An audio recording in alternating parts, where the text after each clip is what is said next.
Welcome to another hobby. I'm Austin, and today's hobby is some concept art for a video game.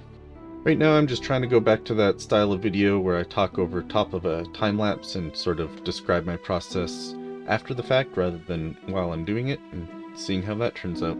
So I have a friend that's working on a video game called Robot Farm. The Steam page is live right now. You can go wishlist it. And right now I'm just working on doing concept art for an environment that's probably going to be in the demo. I'm blocking it out quickly in Blender in 3D to get the basic shape of what I want for the concept art itself. I'm not actually making any 3D assets for the game here. The game itself is all voxel based, so it wouldn't even use 3D models like this. I'm just using this purely to set up something I can put some really basic colors and lighting in to use as a base to paint over top of to kind of get myself halfway there without a lot of extra work.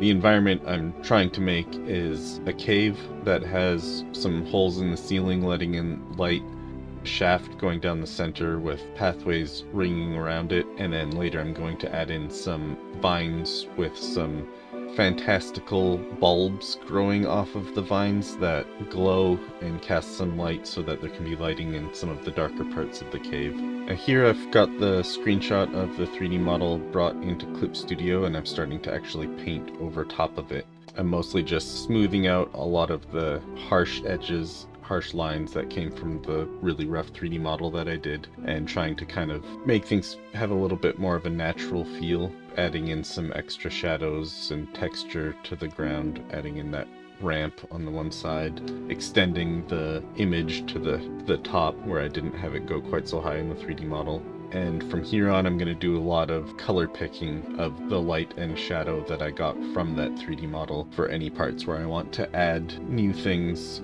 add new shapes, new shadows. It just gives me a nice framework to work off of and a color palette to use.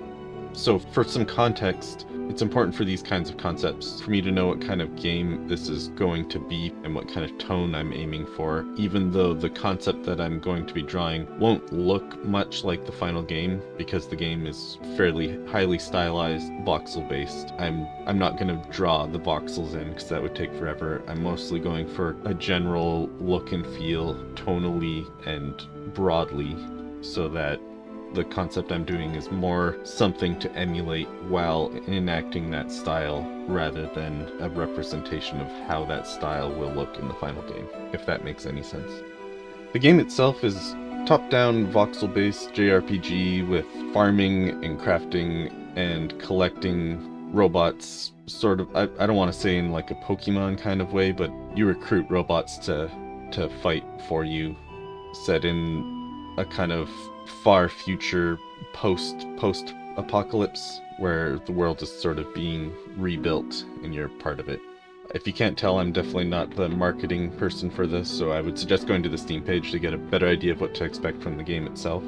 But given that context, what I'm doing now is adding in something a little bit more fantastical because I'm not having to work in the real world. I can get away with doing some stuff that helps on an artistic level to make things visually interesting without having to follow real world rules. So all these vines I'm adding in, I'm imagining them being some fantastical flora that has bulbs growing on them that glow a bright blue, and then we can use the lighting system in the game engine to take advantage of those blue glowing lights and put them in dark spaces in the cave to give a in-world reason for why there's lighting and why you can see what you're doing in this cave, while at the same time giving visual interest and doing a bit of fantastical world building that just makes the world of the game stand out more, hopefully.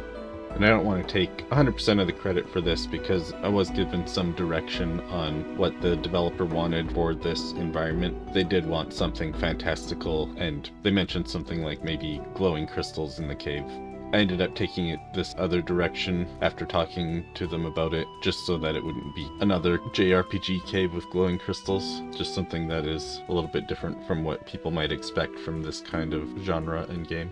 These bulbs I'm adding in aren't necessarily visually appealing. I think a mistake that people can make sometimes when coming up with anything fantastical is they want it to look appealing, I guess, unless they're trying to go for some specific horror tone or grimdark tone or something. But a lot of things in nature are not necessarily aesthetically pleasing, so I kind of, in the back of my mind, was basing these bulbs off of those chunks of seaweed you find on beaches by the ocean, where they're like a long tube with a bulb at the end and they're just kind of gross. I didn't want these to be gross to the point that people didn't want to be around them, but I did kind of want them to feel natural in the sense that these things evolved to look like this because it was what helped them for whatever reason, and not because they wanted to look nice to human eyes. And I think just tipping things slightly into that realism perspective can help a world feel a little bit more grounded,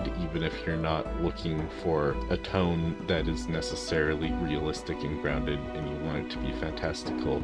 It just lends a little bit of veracity if you have things that feel like they're natural and not living up to some perfect ideal. So yeah, here's what I ended up with in the end, and thank you for watching me explore another hobby. Like and subscribe if that's the kind of thing you want to do, and have a good one.